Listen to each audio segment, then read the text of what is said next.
ফাতেমার চোখের মধ্যে পানি ঝরতেছে। নবী জিজ্ঞেস করে, ফাতেমা রে, কেন এইভাবে কান্দো? আমার নাতিরা কই? দুই নাতি না দেখলে আমার শান্তি লাগে না। ফাতেমা বলেন, বাবা গো, আমি কাঁদতেছি কোন ব্যথায়? ঘরের পিছনে যাইয়া দেখেন গো বাবা, আজকে 3টা দিন পার হয়ে গেল, আমি ফাতেমার চুলায় আগুন জ্বলে না। আপনার আদরের দুই নাতি না খাইয়া থাকতে থাকতে পেটের খিদার যন্ত্রণায় ঘরের পিছনে গলাগুলি করে নানা নানা কইয়া কাঁদতেছে গো বাবা। আমার নবী পিছনে যাইয়া দেখে গলাগুলি করে নানা নানা কইয়া কাঁদতেছে।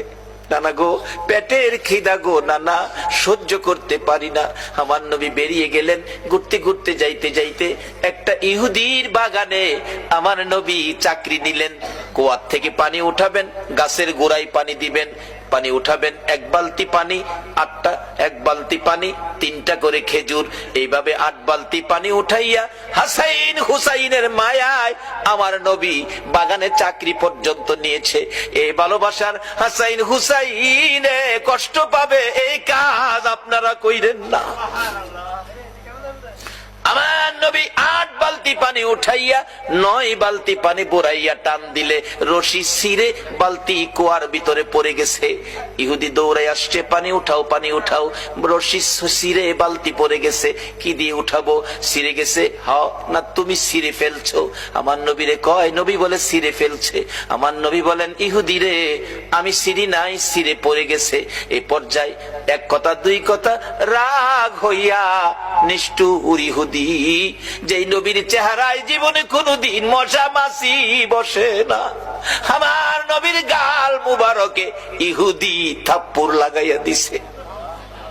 আমার নবী একটা চিৎকার মারছে, ইহুদি রে, পেটের খিদা রে, আমার নাতিরা 3 দিন পর্যন্ত খায় না, আমি রাসূল খাই নাই রে। 3 দিন না খাইয়া গালের গোশত শুকাইয়া গেছে রে ইহুদি, আমার গালে থাপ্পড় দিছস, বল তোর হাতে ব্যথা পাইছস নি? ইহুদি বলেন, কার গায়ে হাত তুললাম গো? আমি মারলাম, আমার জিগায় ব্যথা পাইছিনি। আমার নবী ডাকে, এরে ইহুদি, আমার 8 বালতি পানির বিনিময় 24টা খেজুর দিবি? হ দেব, দে। আমার হাসাইন আর হুসাইন কান্দে পেটের খিদায়। 24 খেজুর লইয়া নবী রওনা হলেন, চলে যাবেন নাতিদের খাওয়ানোর জন্য। আমার আল্লাহ কয়, জিবরাইল রে, আমার বন্ধুর কানে খবর দে, বন্ধু যেন কুয়ার ভিতর থেকে বালতি উঠাইয়া দিয়ে আসে। জিবরাইল ডাকে, হুজুর যাইতেছেন গা? হ। বালতি উঠাইবো কে? বালতি তো কুয়ার ভিতরে সিরা পড়ছে, কিভাবে উঠাবো? কিছু তো নাই, উঠাবো কি দিয়া? জিবরাইলকে, হুজুর কিছু লাগে না, যেখানে রাহমাতাল লিল আলামিন আছে এখানে কিছুই লাগে না, আপনি কুয়ার ভিতরে হাত দিয়া বালতিরে ডাক দেন। সুবহানাল্লাহ, আসতে কইলেন?